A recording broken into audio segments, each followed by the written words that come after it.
अस्थि कलश नाटक मैंने आज देखा, काफ़ी अच्छा लगा कि आर्कियोलॉजिकल एक्सकवेशन को इतिहास के साथ जोड़ना, साहित्य के साथ जोड़ना और उसको फिर नाटक में मंचित करना, ये अपने आप में बहुत बड़ी बात है। विषय आर्कियोलॉजिकल साइट पे कैसे कोई खुदाई होती है उसको बहुत अच्छे ढंग से दिखलाया। अस्थि कलश नाटक जो था वो ऐतिहासिक जो भी तथ्य थे उनको बहुत ही अच्छी तरीके से नाटक का रूप दिया गया। बहुत बड़ी बात है कि नाटक में इन विषयों को मंचित करना अपने आप में बहुत बड़ी बात है। और अगर इस तरह के विषय पे नाटक आए तो जो हमारा आने वाला जनरेशन है वो जाने। कोई चलता पद चिन्हों पर कोई पद चिन्ह बनाता है वही शूरमा इस जग में दुनिया में पूजा जाता है। तो रिसर्च पेपर दे दोगी तो बहुत लोग पढ़ेंगे नहीं, लेकिन नाटक के माध्यम से और इस तरह का अगर माध्यम क्रिएटिव माध्यम रहे बहुत लोग देखेंगे और जानेंगे भी।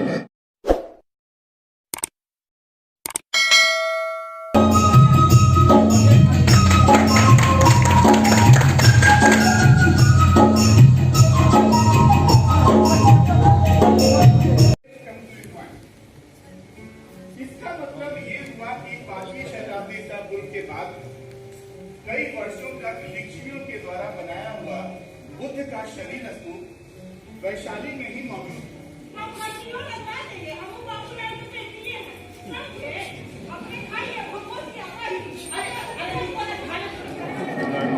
अस्थि कलश नाटक मैंने आज देखा, काफ़ी अच्छा लगा। खास करके जो इसका विषय था वो खुदाई का विषय, आर्कियोलॉजिकल साइट पे कैसे कोई खुदाई होती है उसको बहुत अच्छे ढंग से दिखलाया, क्योंकि विषय नाटक से दिखाना मुश्किल था और क्रिएटिव काफ़ी था। पात्र काफ़ी अच्छे थे, उनके परिवेश वेशभूषा काफ़ी टीम लगा कि एक अच्छा नाटक देखने का मौका मिला बहुत दिनों के बाद। और मेरी बधाई है कि अगर इस तरह के विषय पे नाटक आए तो जो हमारा आने वाला जनरेशन है वो जाने, क्योंकि इसके बारे में बहुत सारी जानकारी बहुत सारे फोरम पे है नहीं।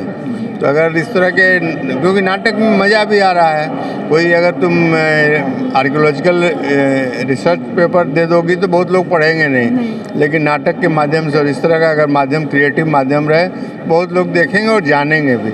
हमको भी आज कुछ बात पहली बार पता चली। धन्यवाद सर।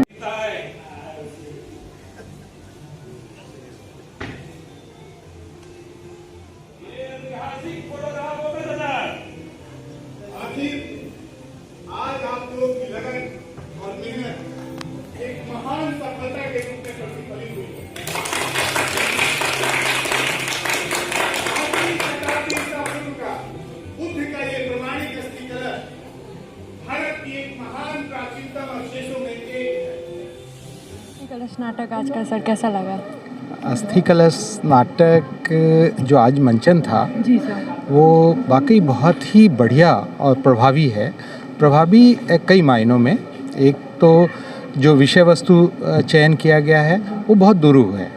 दुरूह का अर्थ ये है कि आर्कियोलॉजिकल एक्सकवेशन को इतिहास के साथ जोड़ना, साहित्य के साथ जोड़ना और उसको फिर नाटक में मंचित करना, ये अपने आप में बहुत बड़ी बात है।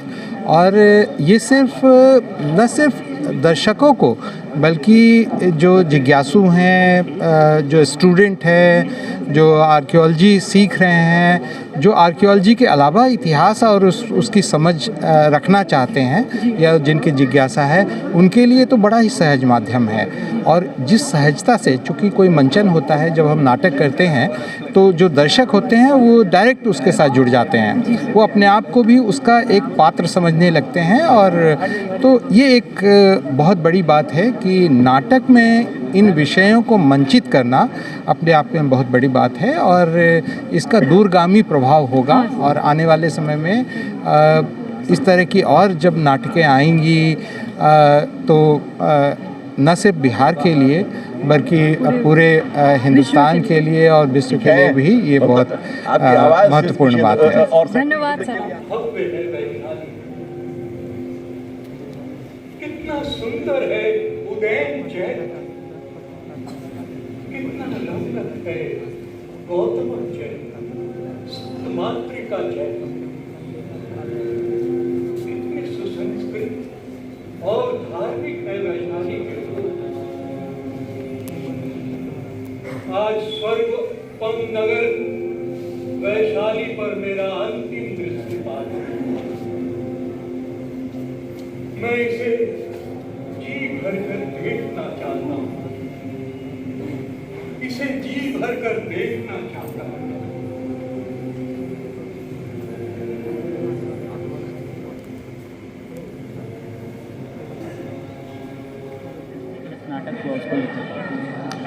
अस्थि कलश नाटक जो था वो ऐतिहासिक जो भी तथ्य थे उनको बहुत ही अच्छी तरीके से नाटक का रूप दिया गया, और इसके लिए जो लेखक हैं और वो वास्तव में जो है उसके बधाई के पात्र हैं। और साथ में मंचन का जो निर्देशन किया गया 5वीं शताब्दी ईसा पूर्व से लेकर के 20वीं शताब्दी ईसवी तक की जो घटनाएं जो मतलब यूँ कहें कि जिस समय यह घटना वास्तव में घटित हुई तब से लेकर के, और जब दोबारा उसको एक्सकवेट करके उसको 1958 में निकाला गया, तब तक की जो बीच बीच की घटनाएं जिस तरह से पात्रों के माध्यम से, मंचन के माध्यम से दिखाई गई, वो अपने आप में एक महत्वपूर्ण चीज़ है। और साथ में जो हमारी एक जो पुरातत्व जो विषय है उसके लिए और आम जनमानस में कहें तो जो जागरूकता पैदा करने के उद्देश्य से ये एक महत्वपूर्ण मंचन था। इससे पहले भी जैसा हम जानते हैं कि यक्षिणी नाटक जो किया गया उसके बाद ये दूसरा अस्थि कलश नाटक जो ऐतिहासिक तथ्यों पर, ऐतिहासिकता पे ही आधारित था। और मैं सिर्फ इतना कहना चाहूँगा कि जो पुरातत्व जो विषय है या जो हमारा ये इतिहास विषय है, इसके लिए एक नए पद चिन्ह का निर्माण किया जा रहा है। और जैसा कि हम एक बहुत अच्छा शेर है उसकी बात मैं ज़रूर चर्चा करूँगा कि कोई चलता पद चिन्हों पर कोई पद चिन्ह बनाता है वही शूरमा इस जग में दुनिया में पूजा जाता है। तो मैं सिर्फ इतना कहूँगा कि ये जो नए पद चिन्ह बन रहे हैं पुरातत्व के क्षेत्र में, पुरातत्व के संवर्धन के क्षेत्र में, पुरातत्व के बारे में लोगों को जागरूक करने के क्षेत्र में, ये कहीं ना कहीं इन पद चिन्हों पर और लोगों को भी प्रेरित करेगा कि इस पर चलें और इस तरह के और नाटकों का भारत के विभिन्न भागों, ये विभिन्न जो हमारी विपुल सांस्कृतिक धरोहर है उनके संबंध में नए नाटकों का निर्माण करने में कहीं ना कहीं एक महत्वपूर्ण पद चिन्ह के रूप में। मुझे ऐसा प्रतीत होता है कि तुम्हारा हृदय शांत और सचेत है, तुम्हारा वाय स्वरूप यौवनपूर्ण और सौंदर्यवान है, किंतु धर्महीन। ये तुम्हारे अंतस की शुभ्रता का अप्रतिम प्रतिभा का परिचायक है। जन्म जन्मांतर के पुण्य और तपस्या से संबलित किसी संत का धर्म में संधान करना, प्रवृत्त होना कोई विरल घटना नहीं, किंतु रूप यौवन विशिष्ट प्रतिभा से